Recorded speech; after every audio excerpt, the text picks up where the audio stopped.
Kita lihat dalam Lukas pasal 24 ayat 48 yang menjadi tema tentang kebenaran firman Tuhan tadi, yaitu kamu adalah saksi dari semua ini.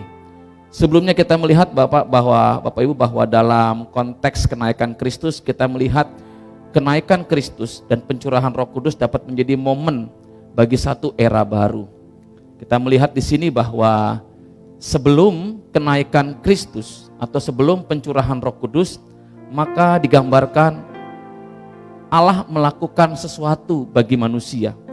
Apa yang Allah lakukan atau kerjakan manusia sehingga manusia dapat memperoleh keselamatan, manusia dapat memperoleh kepastian keselamatan. Ketika dia naik ke sorga, ketika dia mencurahkan Roh Kudusnya, ada satu era baru di mana Tuhan memperlengkapi para murid dengan kekuasaan dari tempat yang tinggi, di mana para murid yang telah mendapatkan dampak dari apa yang sudah Allah kerjakan kepada manusia, itu mendapatkan satu tugas. Allah menganugerahkan Roh Kudusnya agar manusia tidak lagi hanya menunggu apa yang Allah kerjakan, tapi lewat kehadiran Roh Kudus, murid-murid Kristus dapat melakukan sesuatu bagi Tuhan. Apa yang manusia lakukan atau kerjakan bagi Tuhan. Jadi momen Pentakosta adalah momen di mana kehadiran Roh Kudus memberikan kuasa, memberikan energi, memberikan kemampuan untuk kita melakukan sesuatu bagi Tuhan. Oleh sebab itu sebelum dia naik ke sorga, Tuhan menyatakan beberapa hal kepada muridnya.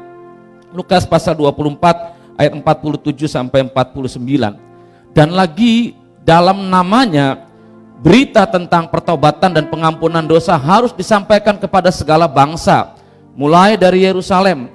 48, kamu adalah saksi dari semuanya ini, dan aku akan mengirim kepadamu apa yang dijanjikan Bapakku, tetapi kamu harus tinggal dalam kota ini sampai kamu diperlengkapi dengan kekuasaan dari tempat yang tinggi.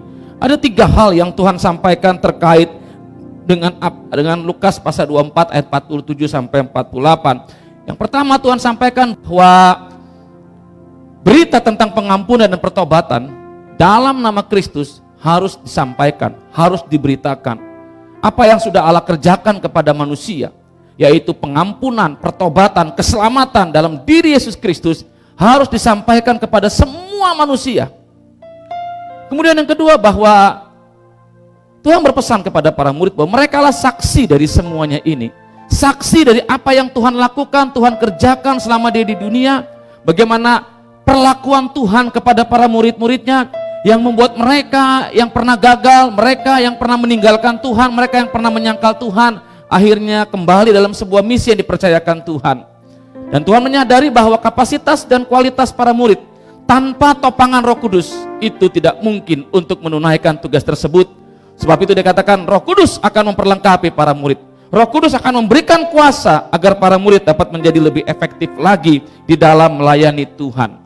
Tuhan memberikan satu mandat agar para murid menjadi saksi dari apa yang sudah Tuhan lakukan. Apa itu saksi Kristus? Dalam Kisah Rasul pasal 5 ayat 31 sampai 32, ayat pasal 10 ayat 39 sampai 41 dikatakan, disimpulkan bahwa saksi Kristus adalah menyampaikan kepada orang lain tentang Yesus Kristus. Siapakah Yesus? Apa yang diperbuatnya kepada manusia? Dan secara khusus apa yang diperbuatnya kepada kita secara pribadi. Siapakah Yesus? Kita menyampaikan bahwa dia adalah anak Allah. Sekalipun ada banyak perdebatan, kita meyakini dia anak Allah. Pandangan orang lain biarlah menjadi pandangan orang lain, tapi kita meyakini, dan saya percaya keyakinan kita akan memberikan satu dorongan untuk kita memiliki keberanian bersaksi tentang siapakah Yesus. Roh Kudus pasti menolong kita. Kemudian kita ceritakan tentang karya Kristus, apa yang diperbuatnya. Dia datang ke dunia sebagai manusia, dia adalah Allah yang maha tinggi. Dia tahu keterbatasan, ketidakmampuan manusia. Dia datang ke dunia sebagai manusia, dia menderita, dia disalibkan, dia mati, dia bangkit di hari ketiga. Ceritakan tentang apa yang Yesus lakukan kepada manusia. Dan ceritakan juga secara pribadi apa yang Tuhan perbuat kepada saya dan saudara, hingga hari ini kita mendapatkan keselamatan dari Tuhan. Itulah definisi singkat tentang saksi Kristus. Jadi Tuhan menginginkan agar para murid menjadi saksi Kristus, menjadi orang yang menceritakan tentang Yesus, orang yang menyampaikan tentang Yesus, dan orang yang mengabarkan tentang apa yang Yesus perbuat kepada kehidupan mereka secara pribadi. Dan Tuhan menyadari, tadi saya katakan bahwa kapasitas kualitas mereka tidak terlalu mampu untuk sebuah tugas yang besar. Pekabaran Injil, bersaksi tentang Yesus adalah sebuah konfrontasi dengan kuasa gelap. Setan gak suka untuk melihat kesaksian tentang Yesus diberitakan. Setan akan berusaha menghalangi dengan berbagai macam cara. Kapasitas para murid yang punya kekurangan, punya kelemahan, dibutuhkan satu intervensi keberadaan Allah dalam diri para murid untuk mereka dapat efektif. Sebab itu dalam Kisah Rasul 1 ayat 8 dikatakan bahwa tetapi kamu akan menerima kuasa kalau Roh Kudus turun ke atas kamu, dan kamu akan menjadi saksiku di Yerusalem dan di seluruh Yudea dan Samaria sampai ke ujung bumi. Kita tahu Roh Kudus adalah pribadi ketiga dari Allah Tritunggal. Dia sejajar, sederajat dengan Allah Bapa, Allah Anak. Ketika Tuhan naik ke sorga, dia tidak membiarkan para muridnya tanpa kehadiran Tuhan. Keterbatasan Yesus sebagai manusia membuat Roh Kudus harus hadir, supaya kehadiran Roh Kudus bisa menyatakan kehadiran Tuhan di tengah-tengah para muridnya dimanapun mereka berada. Roh Kudus dicurahkan untuk membuat para murid memiliki kapasitas, kuasa, efektivitas untuk menjadi saksi Kristus. Itulah sebabnya di dalam saat ini kita melihat kenapa seorang saksi, seorang murid Kristus, sekalipun mereka punya gelar, punya kemampuan secara akademis, skill, kemampuan berbicara, bakat yang bagus, mereka tetap membutuhkan Roh Kudus. Kenapa? Karena Roh Kudus akan memperbaharui dan memimpin dan menghibur kita. Pekerjaan Roh Kudus yang utama adalah bagaimana membuat saya dengan saudara mengalami pembaharuan, mengalami pemulihan, agar hubungan saya dengan Tuhan, agar hubungan kita dengan Tuhan dapat kembali mengalami pemulihan. Ini yang paling utama. Roh Kudus menginsafkan kita akan dosa kita. Roh Kudus memimpin kita dalam segala kebenaran. Roh Kudus menghibur kita dalam segala keadaan. Supaya apa? Sebelum kita keluar menjadi saksi Kristus, kita yang lebih dahulu dibereskan. Roh Kudus menggarap saya dengan saudara, agar saya dengan saudara sebelum kita keluar menjadi saksi Kristus, kita memiliki kehidupan yang sudah dipulihkan, kita memiliki kehidupan yang sudah diperbaharui, kita memiliki kehidupan yang dapat menyenangkan hati Tuhan. Roh Kudus juga diperlukan karena Roh Kudus memberikan kuasa untuk kita menjadi saksi yang efektif. Paulus mengatakan bahwa perkataan, pemberitaan firman yang disampaikan bukan berdasarkan hikmat manusia belaka, tapi dia mendasarinya atas kemampuan kuasa dari Roh Kudus. Artinya apa Bapak Ibu? Bukan berarti kita tidak boleh sekolah teologi tinggi-tinggi, itu harus. Kejarlah ilmu setinggi-tingginya, jadilah pintar. Tapi jangan sampai kepintaran kita menjadi batas untuk kita mendapatkan jamahan Tuhan. Kita berpikir dengan kepintaran kita bisa andalkan semua itu. Tidak.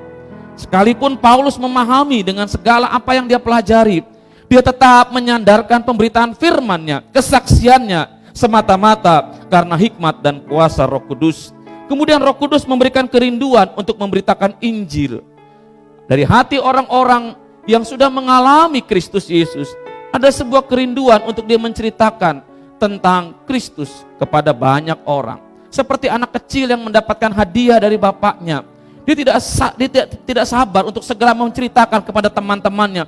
Ini loh saya dapat hadiah dari papa saya. Ini loh saya dapat mainan dari papa saya. Ini loh saya dapat kue dari papa saya. Dia akan menceritakan tentang apa yang bapaknya perbuat. Demikian juga kalau kita sudah mendapatkan kasih Tuhan, pemulihan dari Tuhan, ada sebuah kerinduan untuk saya membagikan, untuk saudara membagikan tentang Kristus kepada orang lain. Dan pekerjaan Roh Kudus yang menaruh kerinduan itu dalam hati saya dan saudara, agar kita terus tergerak untuk menceritakan tentang Yesus. Roh Kudus juga memperlengkapi kita dengan berbagai macam karunia. Karunia bukan untuk membuat kita kelihatan super. Jangan berebut karunia, jangan mendasari pelayanan kita semata-mata hanya karena karunia dan berpikir satu karunia lebih super dari yang lain. Setiap karunia yang dianugerahkan kepada saya dengan saudara diberikan untuk saling memperlengkapi. Setiap karunia yang diberikan untuk membuat efektivitas pemberitaan Injil itu semakin nyata. Karunia diberikan untuk memperlengkapi gerejanya agar dapat lebih efektif, agar dapat lebih berdaya guna. di dalam perannya di dunia ini. Roh Kudus memperlengkapi kita dengan berbagai-bagai karunia. Kemudian, mengapa kita perlu Roh Kudus juga? Yang kelima, karena Roh Kudus yang memberikan kepada kita keberanian untuk bersaksi, memperlengkapi kita dengan kuasa adikodrati untuk mengadakan tanda-tanda dan mujizat. Kita nggak usah berdebat apakah mujizat masih ada. Saya tekankan bahwa selagi masih ada Roh Kudus dalam dunia ini dan terus ada berkarya bagi saudara-saudara, mujizat masih ada. Jadi kalau kita orang-orang percaya bersaksi tentang Kristus Yesus, maka Tuhan akan meneguhkan kesaksian tersebut dengan tanda-tanda yang ajaib. Memang dibutuhkan keberanian untuk melakukan satu kebenaran firman Tuhan saat kita berhadapan dengan situasi-situasi yang membutuhkan intervensi kuasa Allah. Dibutuhkan keberanian, dibutuhkan iman, dibutuhkan dorongan Roh Kudus untuk kita berani bertindak. Tentu bukan konyol, dibutuhkan hikmat, dibutuhkan hubungan yang akrab dengan Tuhan, supaya tidak hanya mendasar dengan perasaan, tapi dengan sebuah kepekaan akan suara Tuhan yang benar, bukan suara Tuhan yang asal-asalan. Roh Kudus juga memberikan kita kuasa, memampukan kita mampu untuk menghadapi segala dan tantangan-tantangan dalam penginjilan ini. Setan akan berusaha menghalangi pemberitaan Injil. Setan akan berusaha untuk membuat saudara takut. Setan akan berusaha untuk membuat saudara dan saya tidak bisa bersaksi dengan berbagai macam alasan. Saya mau katakan dibutuhkan intervensi ilahi. Roh Kudus akan membuat kita mampu untuk menghadapi segala tantangan-tantangan tersebut.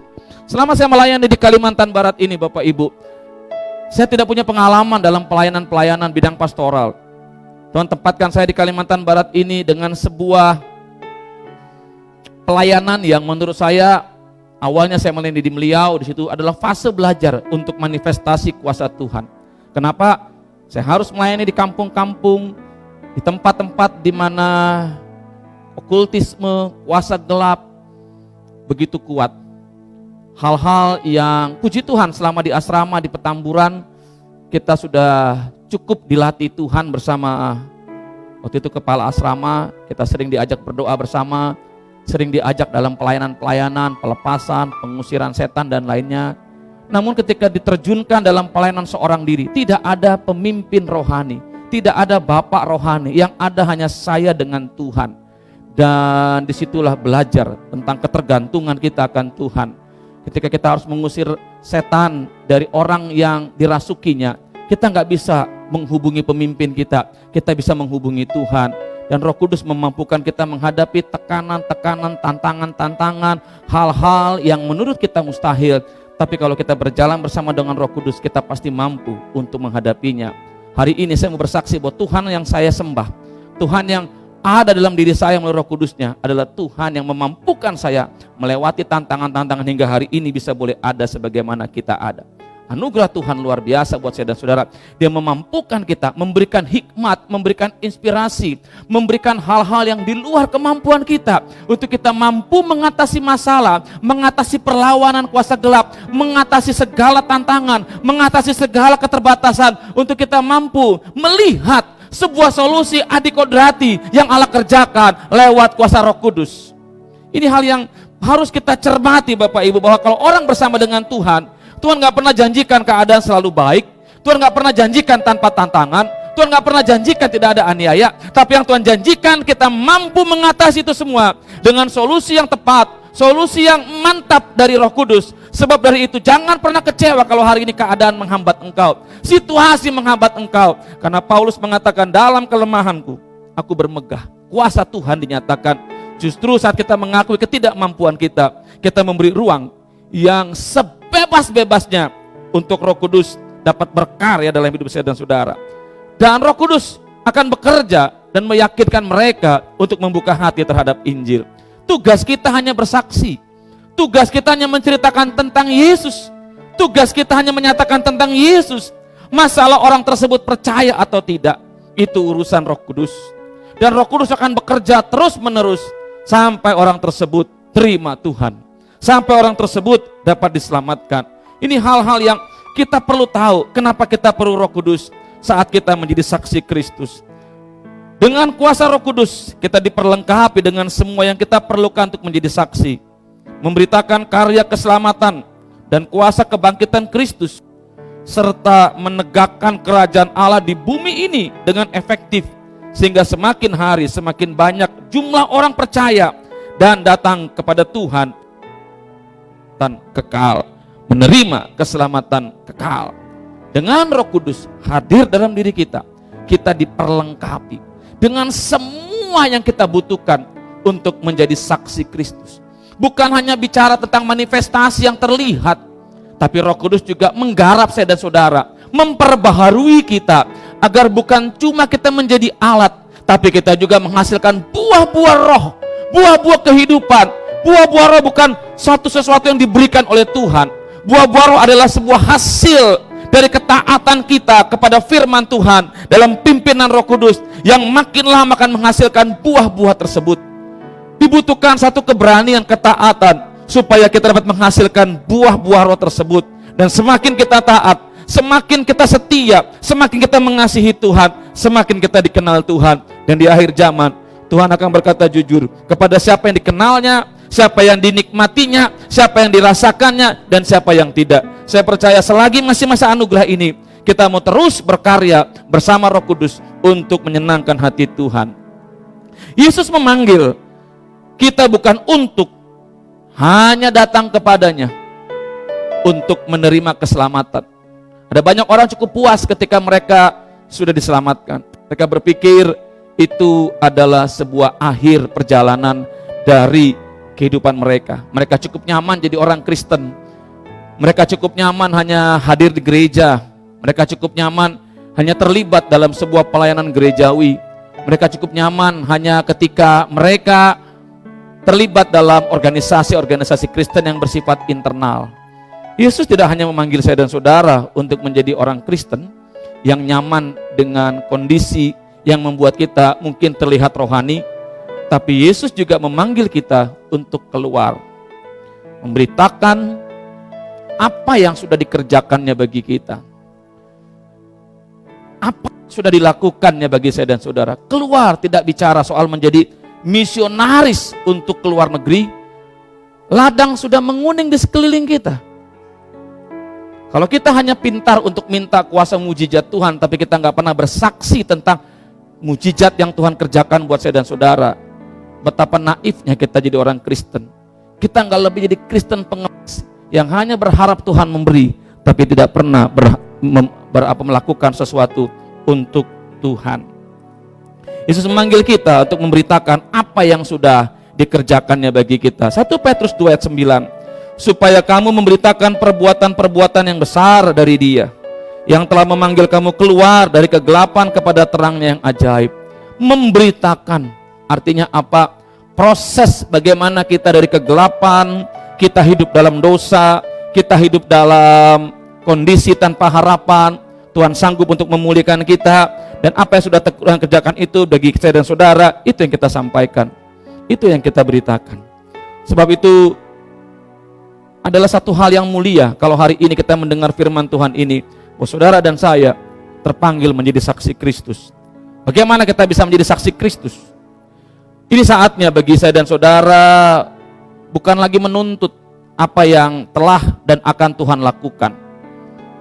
Seorang Kristen yang dewasa bukan hanya berkata menuntut apa yang Tuhan harus lakukan bagi dia, tapi kedewasaan seorang Kristen adalah ketika dia mulai menyatakan apa yang harus kulakukan bagi Engkau Tuhan.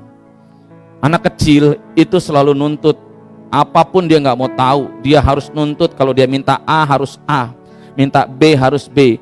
Pokoknya apapun yang dia katakan itu harus dituruti. Itu dimaklumi karena masih kecil. Tapi seorang yang makin dewasa, makin terbuka pikirannya, makin memahami keberadaannya, maka dia akan mulai berpikir, kok aku minta terus ya? Sekali-kali aku ingin menyenangkan orang tuaku, sekali-kali aku ingin membuat orang tuaku tersenyum. Dan dia mulai berkata, Ma atau Pa, kira-kira apa yang kulakukan agar Papa dan Mama senang? Saya percaya ketika engkau jadi orang Kristen yang bertumbuh, salah satu indikatornya adalah apakah hari-hari ini doa kita sekedar hanya meminta dan menuntut. Tapi kalau doa kita adalah satu permohonan, Tuhan pakai aku sesuai dengan apa yang menjadi kehendak-Mu supaya Engkau disenangkan. Doa kita menjadi sebuah doa menyerahkan hidup untuk kita dipergunakan Tuhan sesuai apa yang Dia kehendaki. Sebab itu kita harus belajar bagaimana menjadi saksi Kristus. Menjadi saksi Kristus adalah melakukan apa yang harus kita lakukan agar Tuhan disenangkan. Jadi saksi Kristus adalah belajar untuk kita melakukan kehendak Tuhan. Ada beberapa hal bagaimana kita bisa menjadi saksi Kristus. Yang pertama, kita harus ada hubungan pribadi dengan Tuhan. Saudara, ini hal yang paling utama. Hal yang paling mendasar adalah seseorang yang menjadi saksi Kristus tidak boleh tidak, dia harus punya hubungan pribadi dengan Tuhan. Hubungannya dengan Tuhan harus pulih.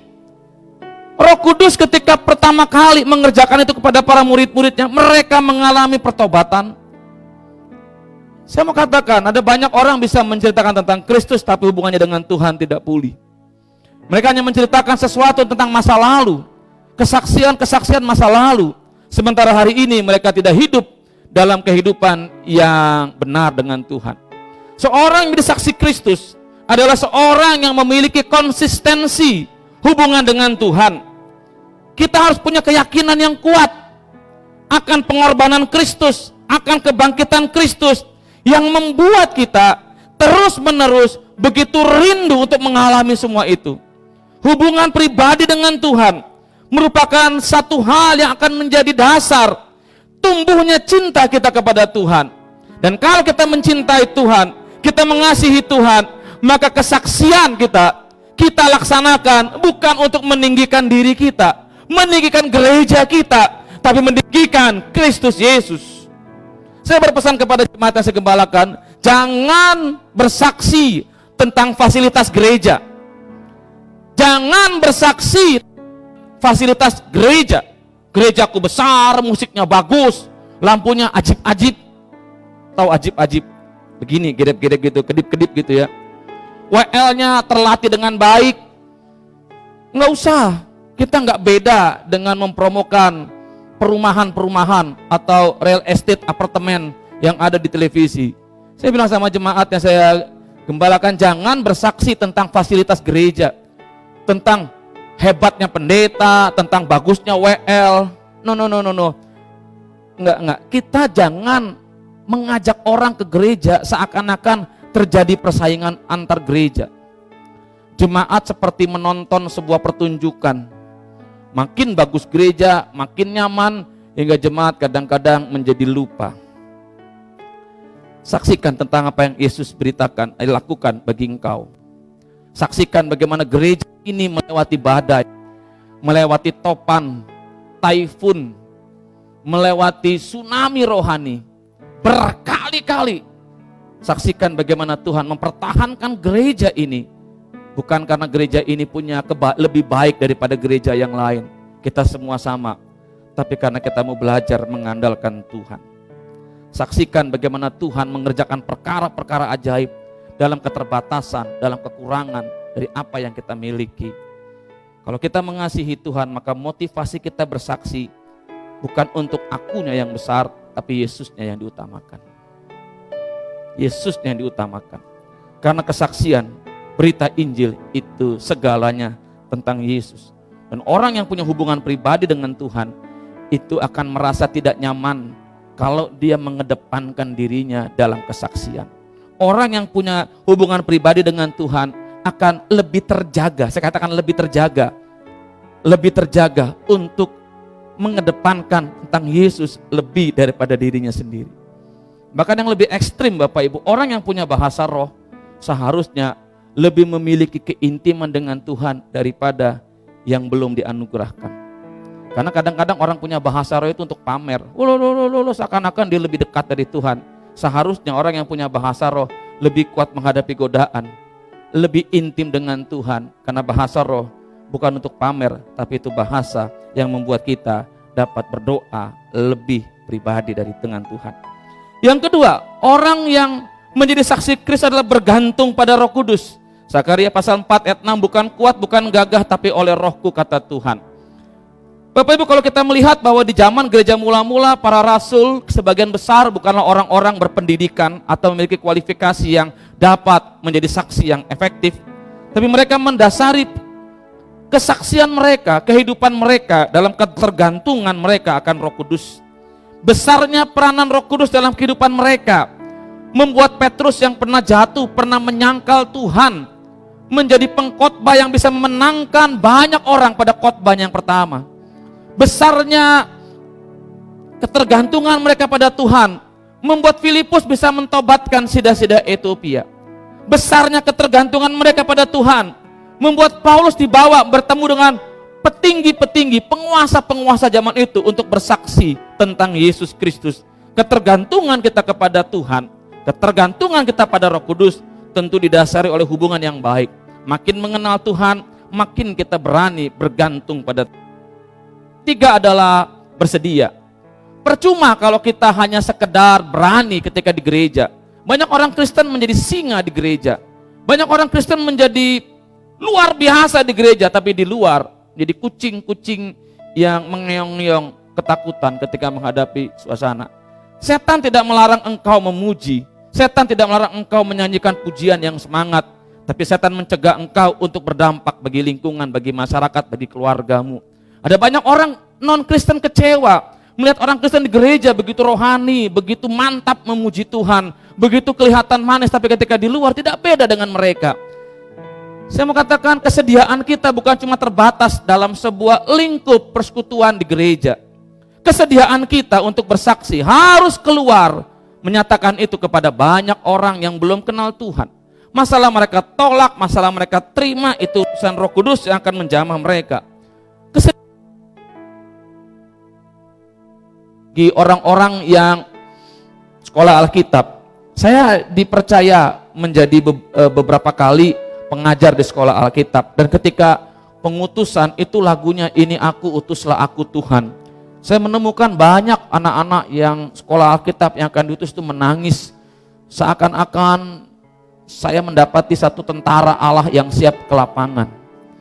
Tapi apakah cukup dengan jerit tangis ketika pengutusan? Tidak. Mereka berhadapan dengan realita, mereka berhadapan dengan situasi yang sulit, mereka berhadapan dengan kemustahilan, dan mereka harus bergantung pada Roh Kudus. Mereka bersedia untuk dipimpin Roh Kudus dalam segala keadaan, bahkan yang lebih ekstrim sampai mereka harus mengorbankan nyawa. Saya mau katakan, Bapak Ibu, jangan hanya menjadi pemanas kursi gereja, jangan hanya menjadi penampil di gereja, tapi jadikan hidupmu saksi Kristus di tengah-tengah masyarakat. Di tengah-tengah lingkunganmu, mereka membutuhkan kesaksian-kesaksianmu. Kesimpulannya adalah apa, Bapak Ibu? Tuhan memberikan perintah bagi setiap murid untuk kita bersaksi, yaitu memberitakan tentang Yesus kepada semua orang. Roh Kudus dicurahkan agar kita dalam bersaksi tentang Yesus memiliki kuasa yang akan menjadikan kita saksi yang efektif. Nah, dari apa yang disampaikan ini, saya ingin mengaplikasikan beberapa hal untuk kita dapat melakukan tindakan firman Tuhan ini dalam sebuah kehidupan nyata. Mari bersaksi, Bapak Ibu. Bersaksi adalah bagaimana menceritakan Tuhan bekerja sehingga kita bisa menerima keselamatan. Satu survei yang dilakukan oleh Barna Institute, ternyata efektivitas penginjilan itu disebutkan begini: melalui TV, jadi penginjilan melalui TV yang biayanya sangat besar, itu hanya menjangkau 1%.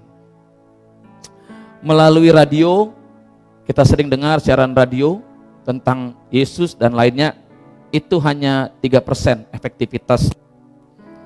Melalui penginjilan di jalan, langsung bertemu orang, ceritakan Yesus, itu lebih tinggi lagi, itu 6%. Kemudian melalui mission trip ke daerah-daerah tertentu yang belum kenal Injil, itu 10%.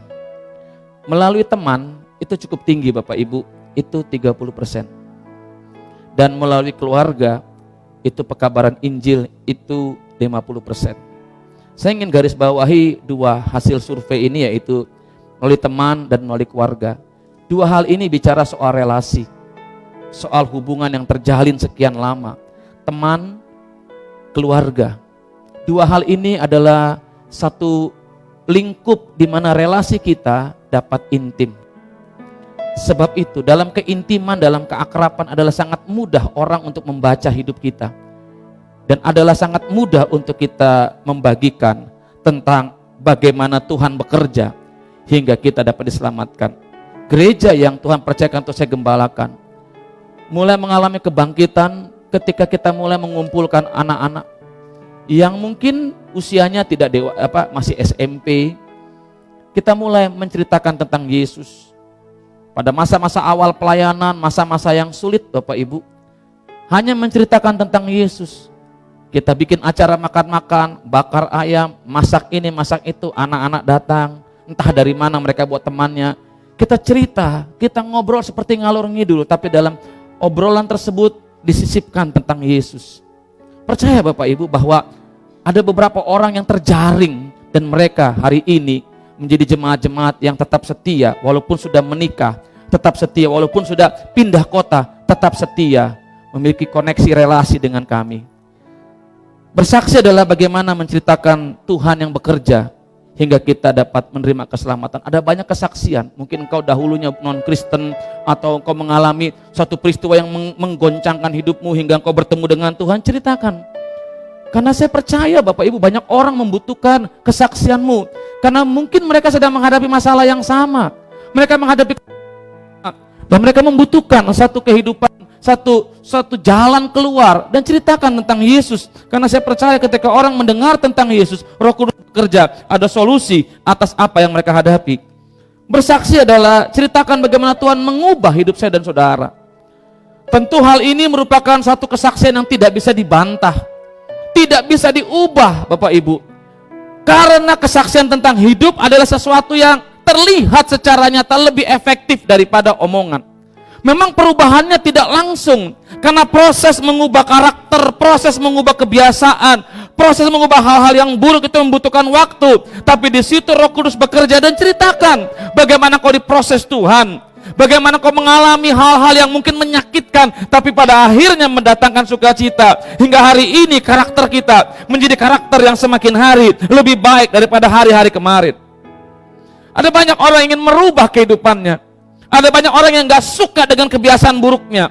Ada banyak orang yang ingin keluar dari hal-hal tersebut, tapi mereka gak tahu. Ceritakan tentang Yesus yang telah mengubah hidupmu. Mungkin dari pemabuk, dari orang yang terlibat minuman keras, dari orang yang terlibat judi, seks bebas, dari orang yang terlibat hal-hal yang negatif. Hari ini kau mulai hidup dalam kehidupan yang menjadi berkat. Saya percaya hari ini kalau kau dengar firman Tuhan ini, kau jangan merasa minder. Setiap pengalamanmu dengan Tuhan, setiap hal-hal yang sudah Tuhan kerjakan adalah sebuah episode dari sebuah bab dalam buku kehidupan yang terbuka untuk orang lain bisa baca. Ceritakan juga bagaimana Tuhan menolong kita. Ada saat-saat di mana kesaksian kita menceritakan tentang peran Tuhan yang begitu dominan menolong kita dalam keterbatasan kita. Ceritakan bagaimana Tuhan menolong engkau. Ceritakan bagaimana mujizat terjadi dalam kehidupanmu. Ceritakan tentang Yesus yang membuat saya dan saudara hari ini bisa memiliki sebuah kehidupan. Ceritakan bagaimana dia mempertahankan saya dan saudara. Ceritakan bagaimana dia membela kita. Ceritakan bagaimana kuasanya, mujizatnya, pembelaannya, kasihnya membuat saya dan saudara dapat mengalami kehidupan yang diberkati. Ceritakan tentang dia.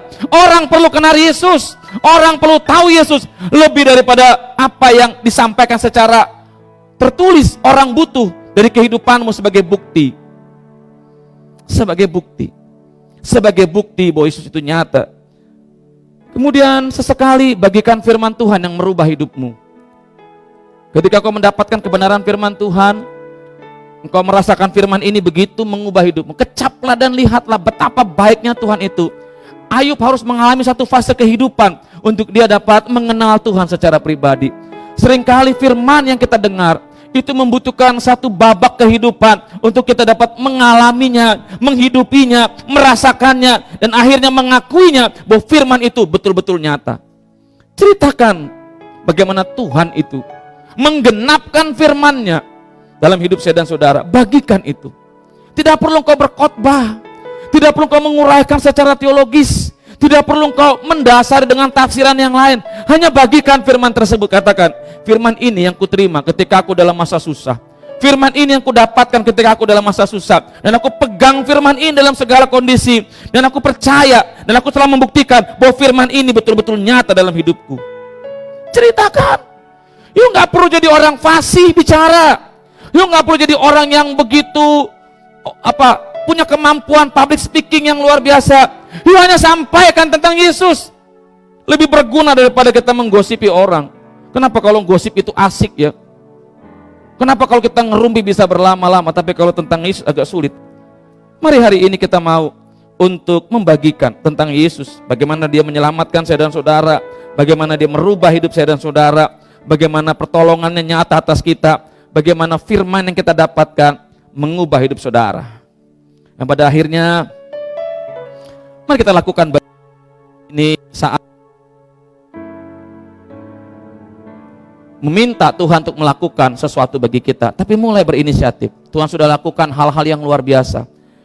Lewat Roh Kudusnya dia mengerjakan hal-hal yang luar biasa dan kita diminta untuk meresponi dengan benar. Mari kita lakukan bagian kita untuk menjadi saksi Kristus. Ceritakan pada orang lain. Ceritakan pada keluargamu dan yang lain.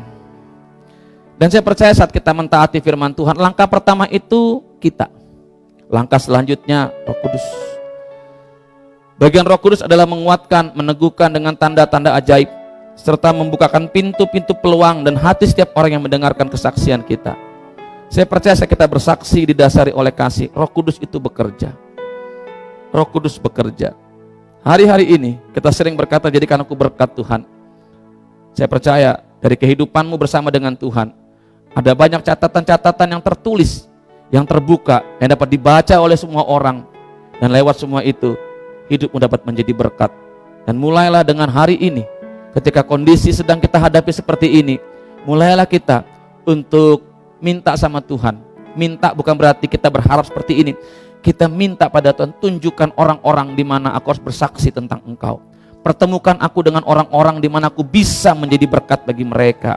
Buat diriku untuk peka akan kesaksian-kesaksian yang harus kuberitakan pada orang lain. Saya percaya Bapak Ibu, kita akan bertemu dengan orang-orang yang membutuhkan kesaksian-kesaksian kita bersama dengan Tuhan. Dan saya percaya Roh Kudus bekerja untuk membuat kita hari ini dapat menjadi pribadi sebagai saksi yang efektif bagi kemuliaan Tuhan. Amin.